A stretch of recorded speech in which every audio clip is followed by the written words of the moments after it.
বাবার চিকিৎসার জন্য যদি টাকা যদি না পাই, তাহলে আমি কেন ব্যাংকে টাকা রাখলাম? আমি জায়গা বিক্রি করাই না ব্যাংকে টাকা রাখছি, টাকা দিব না আমাদের? আমার আছে প্রায় 30 লক্ষের মতো আছে দুইটা অ্যাকাউন্টে, আমার ওয়াইফের অ্যাকাউন্টে কিছু আছে।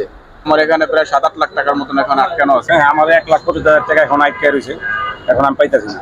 এখন আমরা তো গরিব মানুষ, আমরা ব্যবসা বাণিজ্য করতেছি, আমাদের ব্যবসা এখন বর্তমানে থুমদিরা রয়েছে, ব্যবসা ঠিক মতো করতে পারছি না। টাকা আটকে রয়েছে, বলতেছে 2-3 মাস পরে ওইখান থেকে হেড অফিস থেকে দিলে তারপর আমরা আবার দিতে পারবো টাকা। অবশ্যই বিরক্ত, কারণ ব্যবসা বাণিজ্য বন্ধ হয়ে গেছে আমাদের, আমরা ক্ষুদ্র ব্যবসায়ী, আমাদের ব্যবসা বন্ধ হয়ে গেছে, এখন আমাদের সমস্যা নেই। জি, আমার নাম সজল, আমি এখানের অ্যাকাউন্ট হোল্ডার। ঠিক আছে, আমার এখানে প্রায় 7-8 লাখ টাকার মতন এখন আটকানো আছে। ঠিক আছে, তো আমি বিগত কয়েকদিন যাবত ঘুরতেছি, টাকাই দিচ্ছে না, দিচ্ছি করে টাকাই দিচ্ছে না। তো এখন মানে ব্যবসা বাণিজ্যের অবস্থা খুবই খারাপ।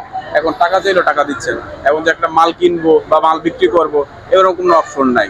এখন এইভাবে চলতেছে। এখন দেখি তারা কি বলে, তারা খালি আশ্বাস দেয়, কিন্তু কাজ কিচ্ছু হচ্ছে না। ঠিক আছে, এখন আমরা ঘুরতেছি, দেখি কি হয়। এখন আমরা তো আশাবাদী, ইনশাল্লাহ আমরা পারবো কিন্তু টাকা উঠাইতে, কিন্তু এখন প্রতিনিয়তই আশাবাদী, কিন্তু ওনারা এক এক সময় এক একটা আশা দেয়, কিন্তু সেই আশায় কোনো কাজ হচ্ছে না। তারা কোনোভাবে টাকা দিচ্ছে না।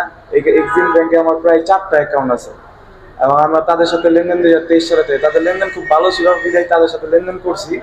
কিন্তু বিগত 1 বছর যাবত তারা আমাদের টাকা দিচ্ছে না। তারা আসলে টাকা দিচ্ছে, তাদের তরল সংকট, 5,000 টাকার উপরে তোলা যাবে না। যদি 5,000 টাকা করে তুলতে গেলে আমার নাতিপুতি সহ এই টাকাও তুলতে হবে, তাও এই টাকা শেষ হবে না। তো তারা কোনোভাবেই সেই টাকা দিচ্ছে না। এখন সরকার একটা দিছে যে 2 লক্ষ টাকা।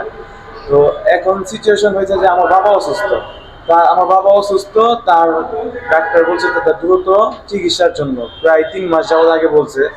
তো আমি সেইখানে এসে বারবার অ্যাপ্লিকেশন করলাম, নানা নিয়ে বললাম যে ভাই আমার তো বাবা অসুস্থ, আমার টাকাটা লাগবে।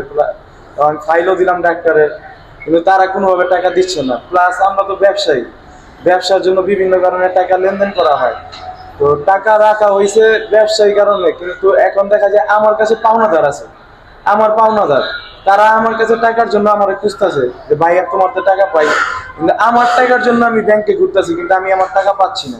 তো আমরা তো ব্যবসায়ী করা খাইতে হয়, ব্যবসার জন্য তো আমাদের টাকা প্রয়োজন। যদি টাকা যদি ঠিকভাবে না যায়, তাহলে আমার বাবার চিকিৎসার জন্য যদি টাকা যদি না পাই, তাহলে আমি কেন ব্যাংকে টাকা রাখলাম? আমি তো ব্যাংকে টাকা রাখছি নিজের সেবার জন্য। অ্যাকাউন্ট তো আছে অনেকদিন যাবত, অনেকদিন যাবত আমি বিক্রি করতে পারতাছি না, করতে পারতাছি না, আমার টাকা আটকায় রয়েছে, টাকাও দিতেছে না। আমরা আছি বিরাট ঝামেলার ভিতরে। ওনারা টাকা দিতে বলে যে টাকা দিচ্ছি বসেন, এইগুলা বলে 2 দিন আমাদের বাগায় দেয়, কোনো টাকা পয়সা দিতেছে না। এখন এটা কি করবেন, এটা সরকারের যা ব্যবস্থা নেওয়ার নিতে বলেন, নাহলে আমরা এখানে যারা ব্যবসায়ীরা আছি এটার বিরুদ্ধে আমরা ব্যবস্থা নিব, ব্যাংকের বিরুদ্ধে। তো বিদেশ থেকে ব্যাংকে টাকা পাঠাইছি, তারপরে কিছু জায়গা বিক্রি করে বাড়ির কাজ ধরছি। এখন আমার টাকা বন্ধ করে দিয়েছে, আমার বাড়ির কাজও বন্ধ হয়ে গেছে, আমি টাকা পাইতেছি না। আমার আছে প্রায় 30 লক্ষের মতো আছে দুইটা অ্যাকাউন্টে, আমার ওয়াইফের অ্যাকাউন্টে কিছু আছে। তারা টোটালি আমার টাকাটা বন্ধ করে দিয়েছে। আমার তো বাড়ির মনে করেন সেন্টারিং করে বসে রয়েছে, আমার ইট বালু সিমেন্ট দিতে হবে, রড দিতে হবে, আমি কিনতে পারতেছি না। প্রায় 1 মাস ধরে ঘুরতেছি। এক্সিম ব্যাংক টোটালি বন্ধ করে দিয়েছে, আমাদেরকে তো চালাই যেতে হবে। আমি জায়গা বিক্রি করাই না ব্যাংকে টাকা রাখছি, টাকা দিব না আমাদের? আর যারা বড় লোক লুইটা নিচ্ছে, তাদের তো সম্পত্তি আছে, বিক্রি করে তাদের টাকা পয়সা ফেরত দেব। আমরা যাদের টাকা ব্যাংকের ভিতরে আছে, আমরা তো গরিব মানুষ, সামান্য টাকার মালিক, তাই না? এই টাকাগুলো তো ফেরত দেওয়া উচিত। আমাদের তো সংসার চালাইতে কষ্ট হইতেছে। ছোটখাটো যে ব্যবসা করে যারা 1 লাখ 2 লাখ 5 লাখ লাগে, এই টাকাগুলো তারা ব্যাংকে আটকে রাখলে চলবো কিভাবে?